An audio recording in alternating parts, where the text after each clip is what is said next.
everyone and welcome to a new guide. Little disclaimer before we get started, if you hear any thunks and clunks and weird noises, that's because there's housework going on in the apartment block I live in, so just bear that in mind. This is the start of a new series where we'll be branching out from our typical guides that we do to bring you an even more useful, informative type of guide that can help you get into Warframe more efficiently. These kind of guides will range from things like best way to farm floofs, best ways to farm floofs, or in today's case, top 5 melee weapons for beginners. Bear in mind this is all down to my opinion, so you may have your own opinion, but this is what I think would work best for new players to help them enjoy melee to a more substantial margin. So before we get started, let me just remind you these are down again to my personal opinion, and with this video, we will be going through some of the weapons that I think will work really well for new players. Bearing in mind, we will really only be looking at weapons that will fall within the first 5 to 6 mastery levels, as anything after that means that generally you will very likely have an understanding of what weapons to use and how they mod and all that jazz. And if you don't, well hey, that's what this video is all about, right? Right? I guess. So let's start with a weapon that everyone should look into getting into. The first weapon in this list is the Gallatin. This is a fantastic weapon for beginners as its size allows for a decent amount of range, which then can make cleaving down waves very easy. The Gallatin is a Mastery Rank 3 weapon, so it's super early game and a very easy weapon to get a hold of. It's also a two-handed greatsword and tailors to the two-handed greatsword and two-handed weapon stances, most of which are going to be very good for cleave type damage. Its blueprint can be obtained from the marketplace and is a fantastic weapon for beginners as it offers a balanced amount of status and crit, meaning you could go any avenue of modding and it'll generally work well.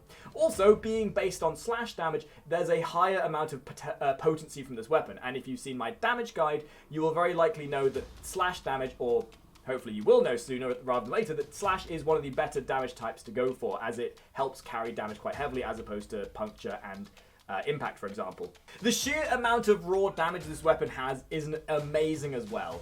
And as I've mentioned in a previous video, the more raw damage a weapon has, the more leeway it gives when it comes to modding, as higher base damage weapons will give you a bit more of a crutch to step on if you don't have enough mods to mod adequately for the level you're on. That base damage basically giving you something to work with as opposed to faster weapons which may not have as high a base damage, which then may not be able to carry you through more efficiently. I personally love building this weapon for crit, although it is a half decent status weapon as well. The range mixed with a decent crit build means this weapon can perform exceptionally well even for a beginner.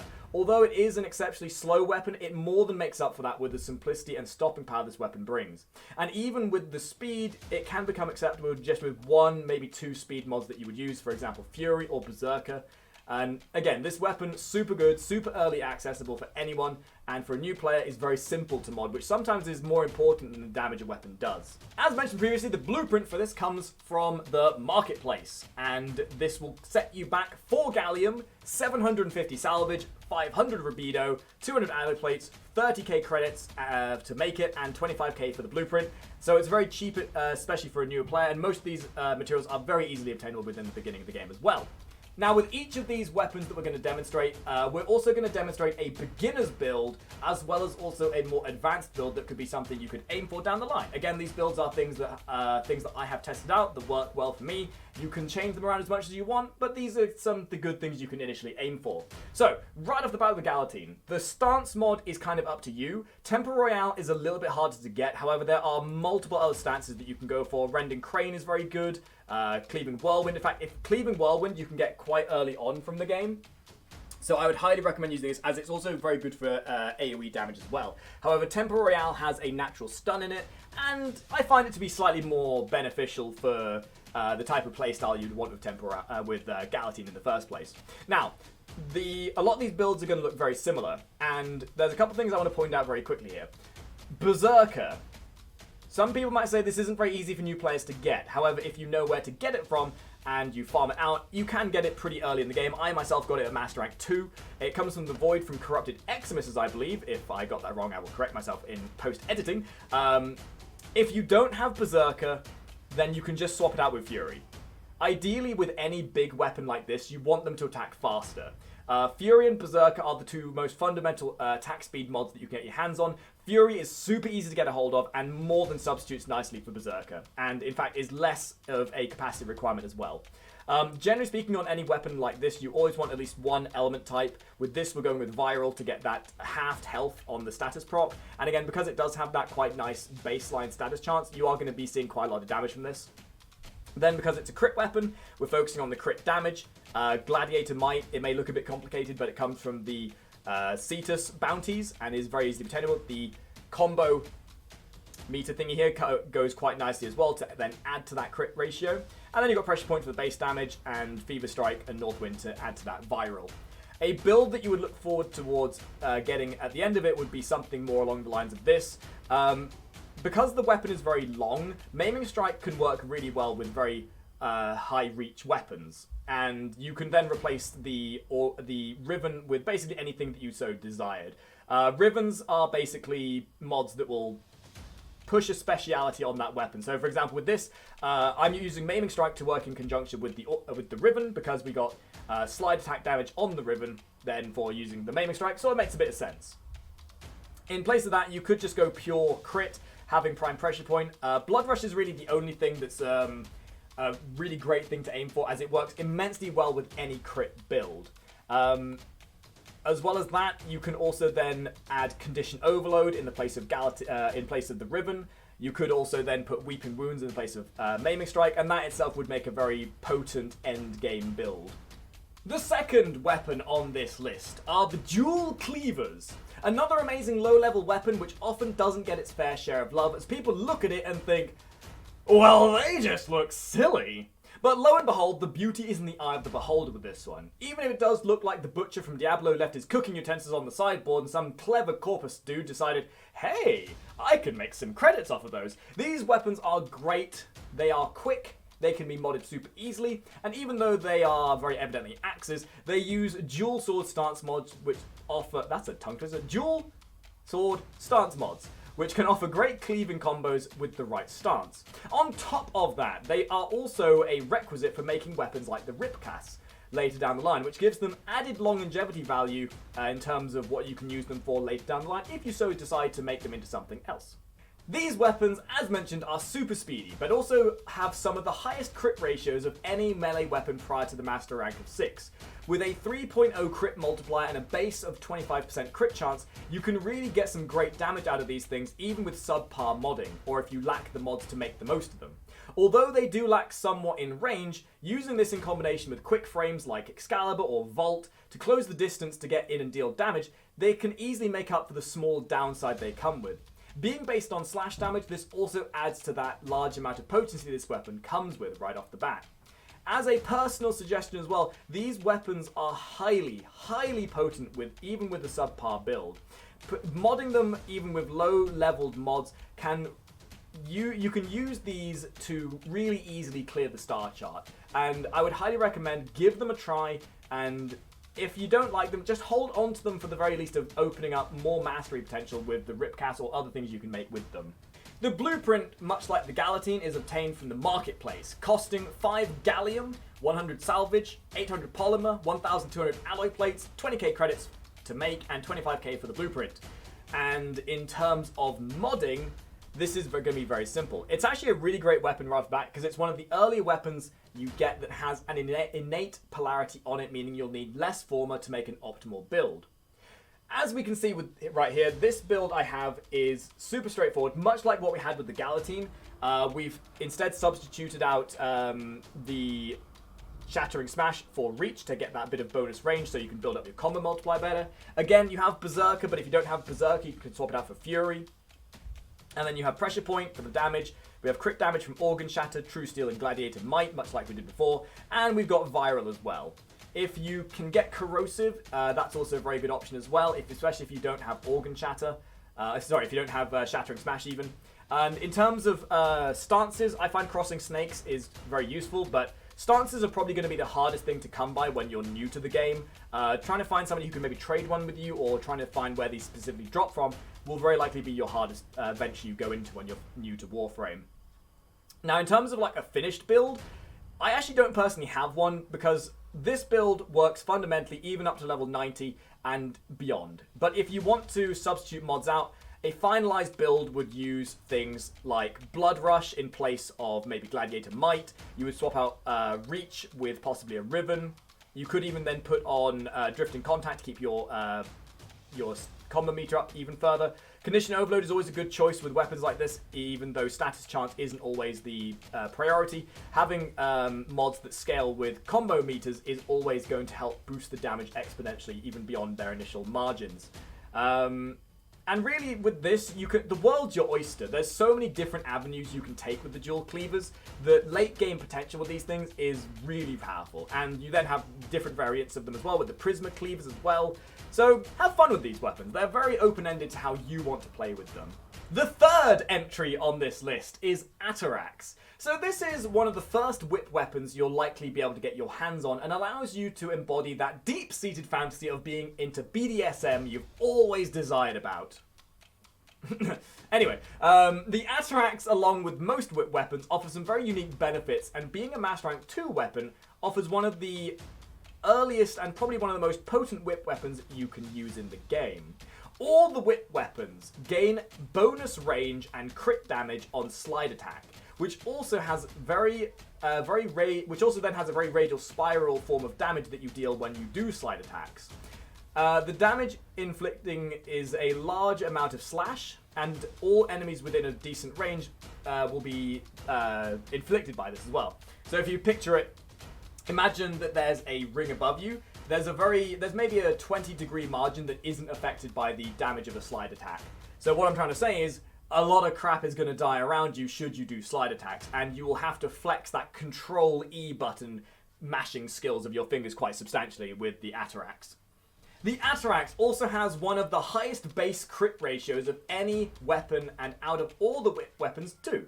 The only whip weapon that really even competes with the Atarax is the Skoliak, and that's only because of the higher disposition for Rivens. And if you don't know about that, I would highly advise checking out my modding guide. Rivens are something that you should take into consideration later down the line, but shouldn't be something you worry too much about initially. Just let it be known that the Atarax is probably the best whip weapon to use when you're new.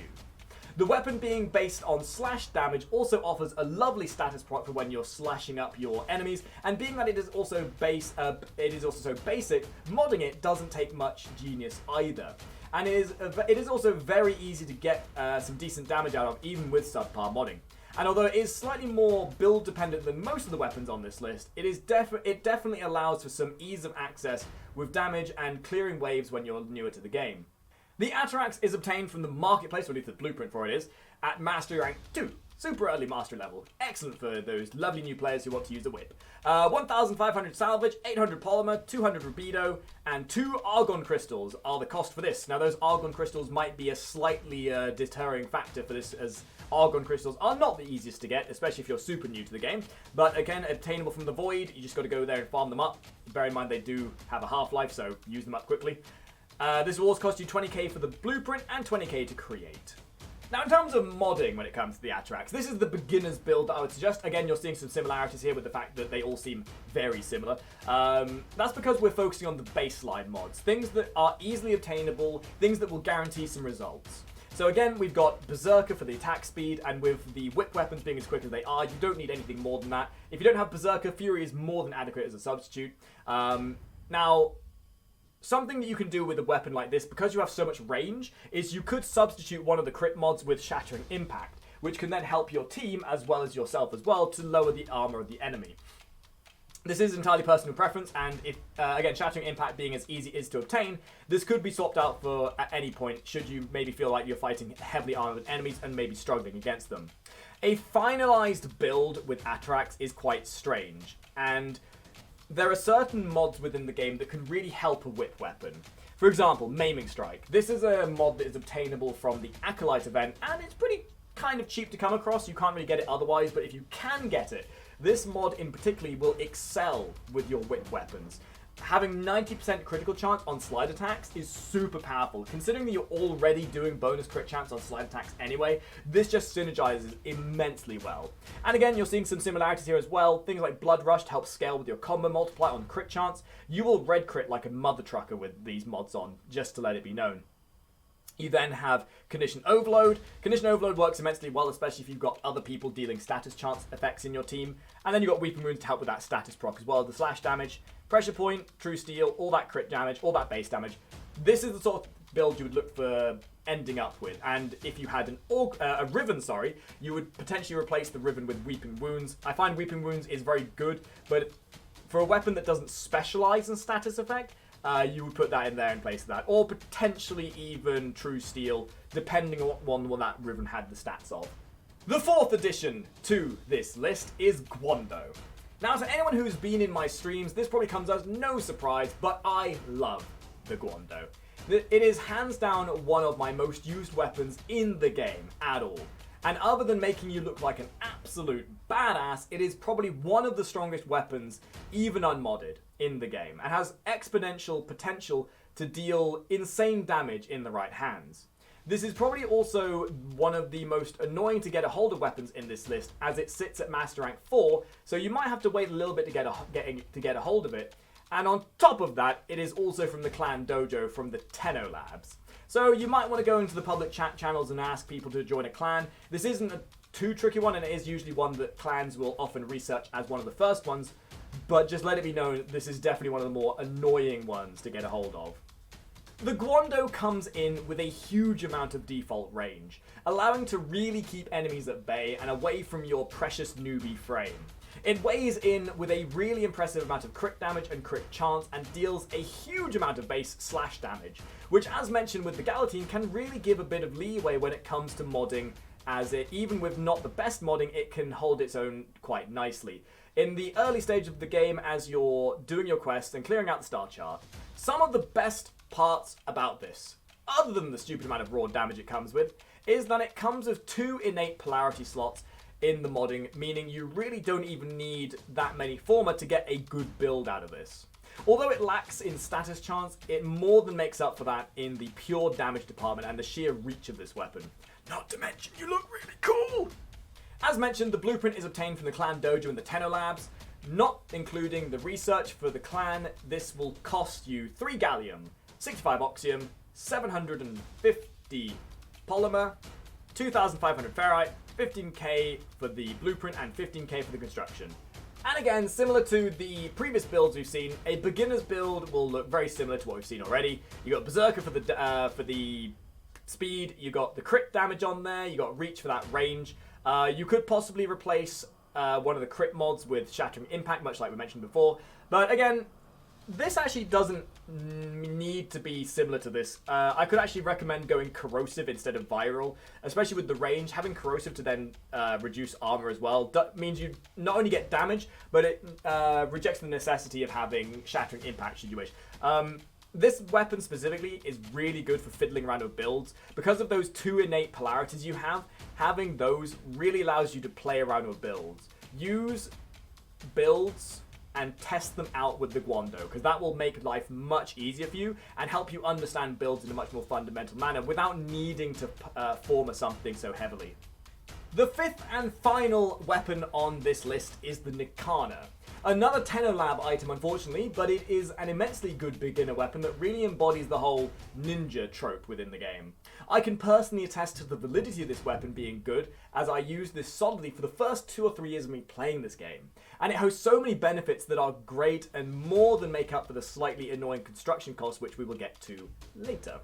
And on a great upside as well, this weapon also then constructs into the Dragon Nikana later down the line, should you wish to make an even better version of it than add to your potential mastery gain from this weapon.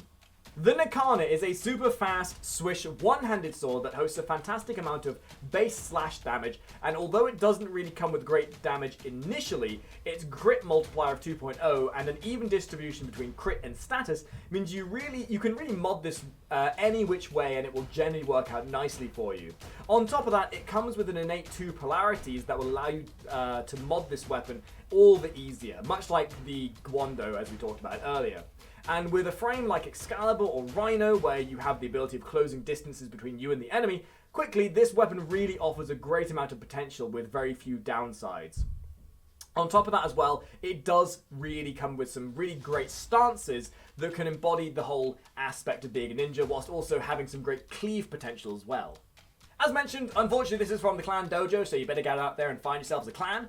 The cost of this, not including the cost of the research, is 3 argon crystals. Yes, those dastardly argons. Blink once and they are gone. 75 oxium, 200 alloy, 1 former, and 15k for the blueprint and 5k construction. The cost of this is weird and can be rather frustrating to make for a new player, especially with that former. But stick with it, trust me, it is so worth it. I cannot say how many times this weapon helped boost me through certain parts of content, and even with subpar modding, I was killing level 80, 90 enemies with this without too much of an issue. Once again, we're going to take a look at a very simplistic build. This works out fundamentally very well for a newer player. Again, replace Berserker with Fury should you wish to. This, again, this is another weapon that can be sort of played around with in a status potential. If you wanted to replace True Steel and Organ Shatter, I would recommend replacing them with the 60/60 Toxin mods. So, for example, Virulent Scourge could be replaced with the True Steel or Organ Shatter, and then you'd replace the other one with the Cold 60/60 mod to really push for that status proc. Again, much like some of the other variants where you have the ability of going status or crit, the 60/60 mods would be your sort of replacement for the other parts of it. And a finalized build on this would look similar to this. This is a build that has sort of gone down both avenues of crit and status. If you wanted to specialize more promptly, you would replace possibly Condition Overload with Weeping Wounds to emphasize the status more efficiently. Although Condition Overload is never a bad thing to have on there, so you definitely want to try and keep that. You could possibly even take away Berserker, because honestly, this weapon attacks very fast from the word go anyway. And having Weeping Wounds to push that status even further is always a good thing. So hopefully this video has been of some use to you if you are new to Warframe. We're going to be making some similar videos to this in the future, and if you feel like joining us for maybe the top 5 primary weapons or top 5 secondary weapons for beginners, then drop by our Twitch channel. We record these on stream to let you enjoy them and also to get involved and help shape how they end up being. You also then can join in with them and be a model for me to use should I need help making them. And I will also leave a link to my Twitter and all my other good social medias down below as well. If you want to win Platinum, if you want to join us for some games, drop that Twitch channel. We will be more than happy to have you join us. So thank you very much for watching, guys, and I'll see all of you top hatters in the next video. Ta-ra!